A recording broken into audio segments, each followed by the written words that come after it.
नहीं हो पाएगा। यहाँ खड़ा हो जाएगा सर। अरे यहाँ खड़ा हो जाएगा यार, आपके आगे। आप यहीं खड़े हो, यहीं खड़े हो आप। यार हाथ पकड़े। अरे सर एक बार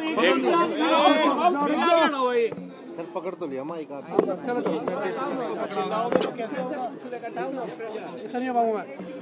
चलू चालू करूँ? हाँ करो। सर क्या कुछ बात है अभी परिवार से? परिवार आपसे मिला है तो क्या कुछ कहा परिवार ने? देखो, मैं अभी परिवार से मिलकर आया हूँ।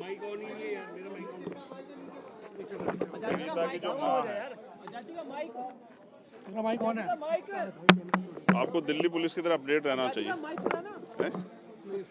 हाँ, 22 बार कॉल, आप अगर आपको भी 22 बार कॉल करनी पड़ेगी तो खराब हो जाएगा है? देखो, मैं अभी पीड़िता के परिवार से मिलकर आया हूँ, जो हमारा ही परिवार है। और ये समझना पड़ेगा ना कि वो परिवार तो इस हालत में भी नहीं कि वो अब आगे सरवाइव कर पाएगा।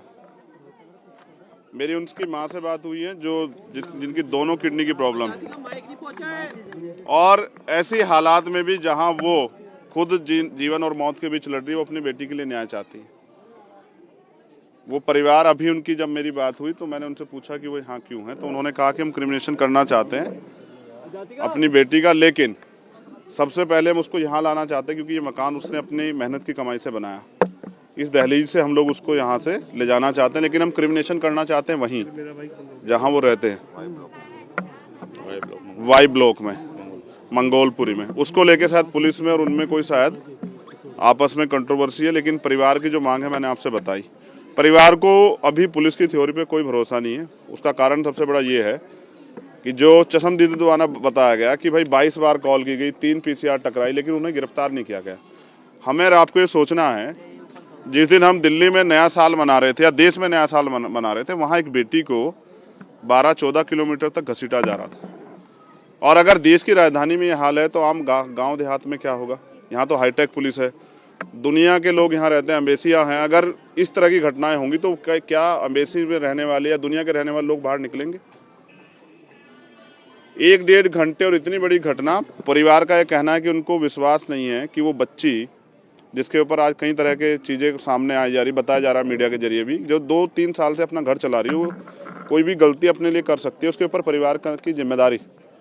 परिवार चाहता है कि पोस्टमार्टम जो है, जो पैनल से हुआ, ऐसी जानकारी मिली है, उसकी रिपोर्ट उनको दी जाए, जिससे स्पष्ट हो जाए कि उसके साथ क्या घटना हुई थी।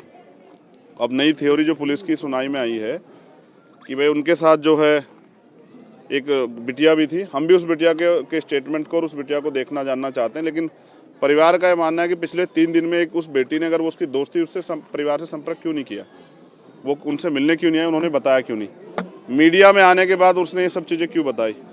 तो नए नए गवाह आ रहे हैं, सब चीज़ें हैं।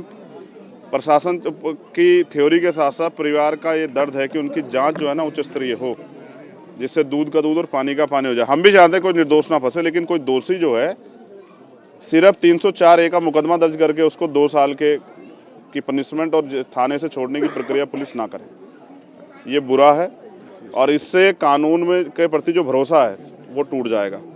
अब ये भी जानकारी में शायद आपकी होगा कि बच्ची जो है वो शेड्यूल कास्ट की है, लेकिन मुझे तो FIR में भी SC/ST एक्ट नहीं दिखाई दिया है। तो बहुत सारी चीज़ें हैं, अभी उन पर बात होनी। मैं भी चाहता हूँ पुलिस अपना कार्य जो है जिम्मेदारी से करे और फिर इन्वेस्टिगेशन करे, किसी के दबाव में ना करे। मेरे वकील होने के नाते मेरे मन में ये सवाल है कि वो जो 3-4 बार उन्होंने गाड़ी घुमाई है, वो किससे बात कर रहे थे? पुलिस पे आखिर किसका दबाव था जो अरेस्ट नहीं कर रही थी? और अगर आप और मैं गंभीरता देखें, अगर उनको पहले रोक लिया गया तो शायद वो बच्ची बच जाती। क्या हालात थी उसकी, मैंने देखी, उसकी हड्डियाँ जो हैं किस तरह से घिसी हुई है। तो अगर वो बच्ची बच जाती तो खुद ही बता देती उसके साथ क्या हुआ। लेकिन कई बार ऐसा देखा है कि पुलिस का इंटरेस्ट बच्ची को बचाने में होता नहीं है, क्योंकि PCR के सामने से निकल रहे हैं, लोग कह रहे हैं 22 बार कॉल हो रहे हैं। दिल्ली हाईटेक है भाई, अगर यहाँ हाल ये है तो पुलिस से सवाल बनता है ना। और आज आम आदमी पार्टी बीजेपी पे आरोप लगा रही है, बीजेपी आम आदमी पार्टी। मैं कह रहा हूँ, मैं किसी पे आरोप नहीं लगा रहा हूँ। चाहे LG इस्तीफा दे दें, चाहे मुख्यमंत्री इस्तीफा दे दें, चाहे कमिश्नर इस्तीफा दे दें, लेकिन उस बच्ची को न्याय मिलना चाहिए। हम उस बच्ची के न्याय के लिए हम सब लोग को आवाज़ उठानी चाहिए।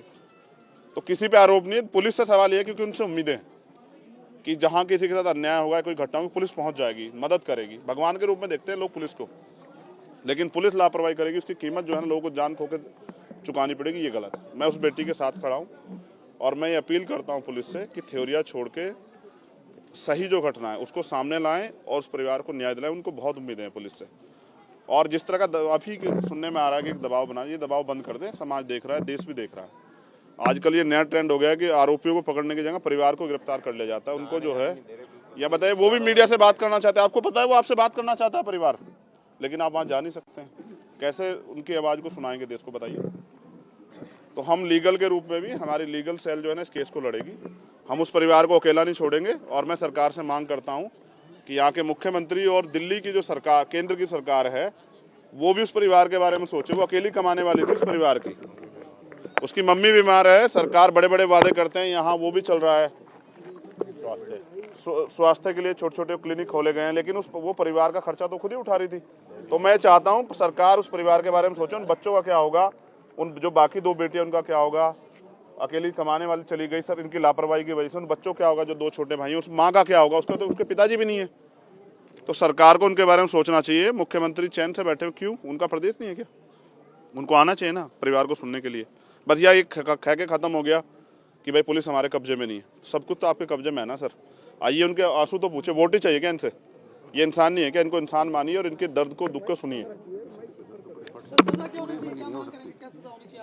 देखिए, जो अपराध जिसने किया, कोई निर्दोष फंसे ना और कोई दोषी बचे ना। और मैक्सिमम सजा, जिससे कि, क्योंकि ये देश की राजधानी है, ये दिल है देश का। अगर देश के दिल पे इतना बड़ा प्रहार होगा, पूरे कपड़े, आपने देखा उस बच्ची की हालत थी, क्या तमाशा बना उस बच्ची का। क्या अगर आप और मैं सोचें, मैं तो देश की सारी बेटियों को बहन मानता हूं, लेकिन अगर हमारी बहन के साथ ऐसा हुआ था तो क्या ये खून के आंसू हम लोग नहीं रो रहे होते? सर, दिल्ली में आए दिन महिलाओं के साथ इस तरीके की वारदातें, घटना होती है। दिल्ली पुलिस को किस तरीके से काम करना चाहिए, इसमें आप क्या राय देंगे? क्योंकि आपका पूरा देश देख रहा है। इनके लिए पंक्ति व्यक्त कीजिए कि किस तरीके से काम करना चाहिए। नहीं, मुझे दिल्ली पुलिस पे भरोसा है, लेकिन मैं कह रहा हूँ कि जो स्टार आपके कंधों पे लगे ना, इनका ख्याल रखें। आपके कंधों पे बड़ी जिम्मेदारी है। एक तरफ तो आप कह रहे हैं दिल्ली पुलिस पे भरोसा है, दूसरी तरफ कह रहे हैं कि पुलिस जो है सारे अधिकारी बुरे नहीं है और सारे अधिकारी अच्छे नहीं है। सर, मगर कुछ तो देखो, अगर कोई अच्छा काम करेगा, सुनिए, अगर कोई अच्छा काम करेगा उसकी प्रशंसा होगी, लेकिन अगर कोई अपराधियों का साथ देगा किसी भी दबाव में, उसकी प्रशंसा नहीं होगी। उसको जो है ना, समाज के सामने, देश के सामने उसके सच को बताया जाएगा। परिवार अगर बात करना चाहता है तो वो भी बाहर आ सकते हैं। हाँ बिल्कुल, कैसे आए? फोर्स लगी हुई है। पुलिस को कहो कि बुला दें उनके परिवार को, आपके सामने बुला दें। ये छावनी बना दिया पूरा, यहाँ कोई क्रिमिनल रहता है क्या? आप नहीं देख रहे हैं क्या? और कल मीडिया कर्मियों के साथ क्या हुआ, आपने नहीं देखा? जैसे जानवरों को पीटा जाता है, ऐसा नहीं पीटा गया आपको? और क्या चाहिए आपको इसके ज्यादा? तो देखो, ये पुलिस को नहीं करना चाहिए। मैं इसके बिल्कुल सख्त खिलाफ हूँ और मैं अधिकारियों से भी कहूँगा अपने रवैये में बदलाव लाएं। आप इनके देखो, आए दिन घटनाएं महिलाओं के साथ होती हम है। गुरु जी के सिंह है ना, हम एक सेकंड, हम गुरु जी के सिंह है ना। ये पुलिस जो है ना, इनका काम है जनता की सेवा करना। ये सेवादार हैं। इनकी ज्यादा ड्यूटी है मुझसे और आपसे ज्यादा। इनको चाहिए कि जनता की सेवा करें, जनता को डराए ना। नमस्कार, मैं हूं मानक गुप्ता। अगर आपको हमारा ये वीडियो पसंद आया हो तो इसे लाइक और शेयर जरूर करें, और हाँ, हमें सब्सक्राइब और फॉलो करना ना भूलें, ताकि आप देश और दुनिया की कोई खबर मिस ना करें। तो जुड़े रहिए हमारे साथ और देखते रहिए न्यूज़ 24।